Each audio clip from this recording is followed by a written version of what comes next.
In the 1950s, all good camps at the lake had flagpoles.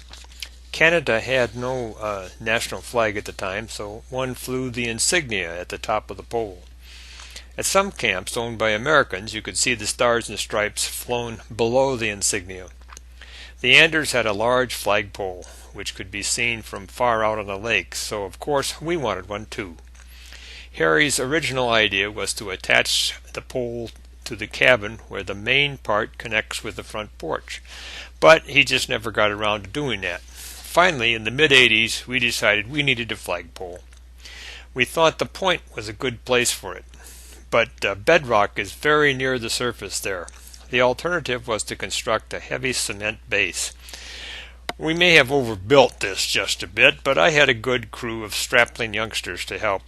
We gathered sand, pebbles, and rocks, and eventually filled the box you see. We embedded 2 pressure-treated 4x4s to hold the pole. The hammock provided a good resting spot when needed. Finding a good straight pole in the woods is not trivial.